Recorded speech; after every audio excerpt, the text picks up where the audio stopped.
Princesa Alexandra da Dinamarca. Nascida em 1º de dezembro de 1843 no Yellow Palace, em Copenhague, na Dinamarca, ela foi rainha consorte do Reino Unido e dos domínios britânicos e imperatriz da Índia de 1901 a 1910 como esposa do rei Edward VII, filho da rainha Vitória. Antecessora da icônica Mary de Teck, ela sempre teve um lugar mais discreto na história da monarquia britânica, o que se reflete na sua vida, onde aparentemente ela se conformou com um discreto papel de secundária, mesmo ocupando o lugar mais alto ao lado do rei. Aos 16 anos, a princesa dinamarquesa, que tinha o apelido de Alex, foi escolhida para a futura esposa de Albert Edward, que era o príncipe de Gales, herdeiro do trono. Alexandra foi mais uma princesa que entrou em um navio rumo a um destino que ela não teve direito a escolher, e foi a bordo do iate real Victoria and Albert II que ela partiu da Dinamarca para o Reino Unido.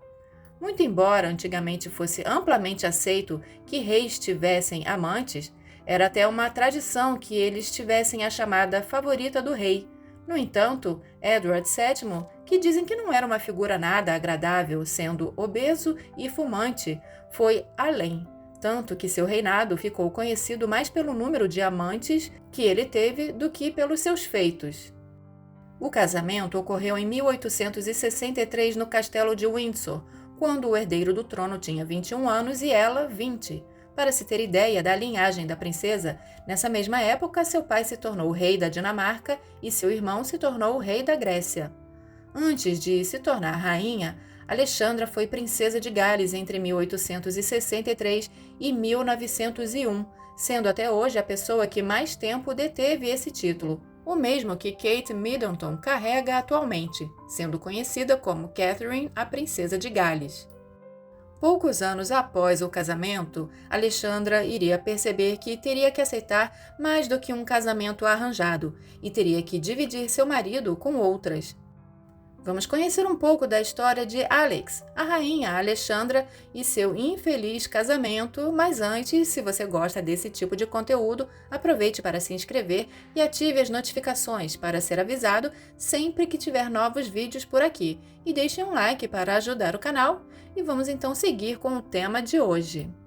A primeira amante séria do rei Edward foi a atriz Lily Langtry. Eles se conheceram num jantar em 1877 e pelos próximos anos se tornaram inseparáveis. A segunda amante, de muitos anos, foi a socialite Daisy Brooke, que também era casada. O romance público durou 9 anos. O mais surpreendente é que, antigamente, muitos consideravam uma espécie de privilégio o herdeiro do trono, ou mesmo o rei, se interessar pela sua esposa, e os maridos até faziam vista grossa para isso. Por mais estranho que isso soe hoje em dia, até a época do então príncipe Charles isso ainda acontecia. Quando Charles e Camila eram solteiros, eles tiveram um romance, que não surpreendeu a muitos quando esse romance continuou após ambos se casarem.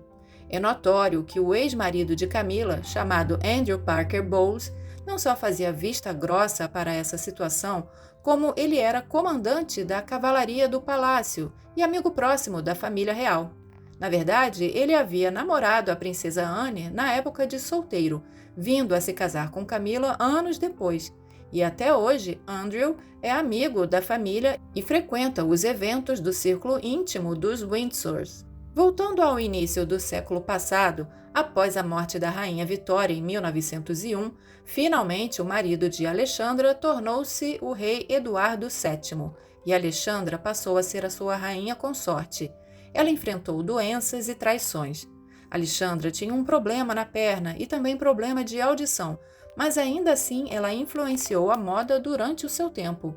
Uma curiosidade é que desde pequena ela foi ensinada a disfarçar seus problemas de saúde, como aprender a disfarçar a tosse durante as recepções que seu pai promovia. Até mesmo no dia em que foi apresentada ao futuro rei inglês, sua mãe colocou uma gargantilha com camafeu para esconder uma cicatriz no seu pescoço, oriunda de um tombo quando ela era criança.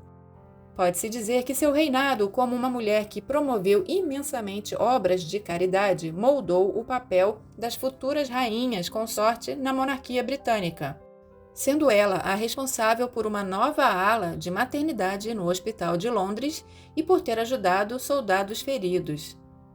O reinado de Bertie, como o rei era chamado pela família, foi curto, mas Alexandra suportou quase 50 anos de traições. Talvez a única coisa que a tenha feito suportar foi conseguir manter seus interesses próprios, apesar da oposição da rainha Vitória. Afinal de contas, ao menos a alguma coisa ela deveria ter direito a se agarrar.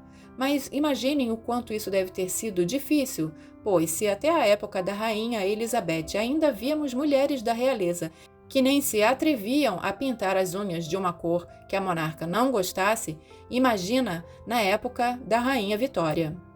Durante o casamento da rainha Alexandra com o rei Eduardo VII, foram confirmados ao menos 55 amantes. Dizem que ela transformou essa humilhação em dignidade, mantendo uma imagem firme comparada a uma esfinge onde ninguém conseguiria decifrar seus sentimentos mais íntimos. Ela dizia que, já que não poderia ter a fidelidade do marido, sua própria dignidade deveria ser maior do que as atitudes do esposo. Uma das formas que ela encontrou para isso foi a devoção completa à maternidade, tendo tido 6 filhos. Parece que foi durante um dos partos, que naquela época ainda traziam muito sofrimento às mulheres, que ela sofreu um problema na bacia que a deixou com um defeito na perna. Ela passou a mancar ao andar e, apesar das chacotas iniciais da sociedade, ela manteve a dignidade, não deixando que essa dificuldade a parasse, o que acabou virando uma marca sua e virando tendência, como as gargantilhas que entraram na moda. Porém, é inegável que sua saúde também foi um fardo, lado a lado com as traições do marido. Com o passar dos anos, ela foi perdendo cada vez mais a audição e aprendeu leitura labial em 3 idiomas diferentes para conseguir se comunicar. Em 1910, seu marido, um fumante irremediável, teve um colapso que levaria à sua morte. Alexandra se postou a seu lado, rezando, e não demorou muito para a última amante dele chegar aos prantos. Essa mulher aos prantos era Alice Keppel, a famosa bisavó de Camila, a atual rainha consorte, esposa do rei Charles. O que mostra que a história de casos extraconjugais fechou um ciclo completo com o romance entre ela e Charles. Por isso que dizem que a vida real é mais cheia de reviravoltas do que qualquer novela. Alice Keppel conheceu o rei em 1898 aos 29 anos. Havia uma diferença de 26 anos entre eles. Após ele se tornar rei, ela teve um papel proeminente na corte, e era comum acompanhar o monarca juntamente com as outras amantes dele, visto que Alice era a favorita da vez, mas o rei tinha mais de uma amante ao mesmo tempo. Alexandra há muito já havia se acostumado com os casos do marido, entrando numa espécie de acordo com ele. Por isso, ela permitiu que Alice Keppel estivesse presente no leito de morte do rei. Mas como Alice estava histérica, Alexandra, com discrição, pediu que uma carruagem levasse Alice embora. Alice se retirou, mas se ajoelhou diante da rainha, agradecendo ela ter permitido que ela ficasse ali durante alguns momentos. Esse foi o derradeiro momento do rei, até o fim, com suas amantes ao seu lado, impondo à esposa o constrangimento público. Ali se encerrava 47 anos de um casamento infeliz. Alexandra transformou suas fragilidades em austeridade, o que de certa forma ofuscou as indiscrições do rei. Quando a perda da audição foi aumentando, ela se manteve cada vez mais em silêncio durante as recepções no palácio e eventos sociais, o que era visto como elegância por quem não estava a par dos seus problemas de saúde. Esse foi um dos motivos pelos quais ela se voltou para seus hobbies pessoais e para as artes, além de cavalgar e caçar, algo que ela adorava fazer mesmo com o pedido da sogra, a rainha Vitória, para que ela não praticasse a caça. No entanto, eram essas atividades que propiciavam a ela seus momentos de contentamento dentro do seu universo particular, já que dentro da corte seu mundo era uma mera convenção. A verdade é que ela teve que se isolar para suportar seu destino, talvez só após a morte do marido, quando ela passou a ser rainha-mãe e seu filho reinava como rei Jorge V, é que ela tenha encontrado um caminho para sair desse isolamento. Apesar do problema de audição, ela passava momentos descontraídos brincando com os netos, que costumavam dizer que a vovó escuta com os olhos, numa referência ao fato dela fazer leitura labial. No início dos anos 20, sua visão também diminuiu. Ela instruiu arquivistas do palácio a preservarem suas cartas desde a época da infância. Em 1925, já bem debilitada, ela teve uma arritmia.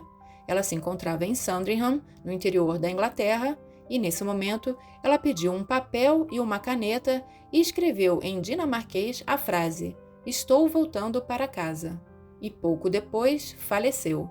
No seu íntimo, no seu coração, nesse momento ela voltaria para o seu lar na Dinamarca.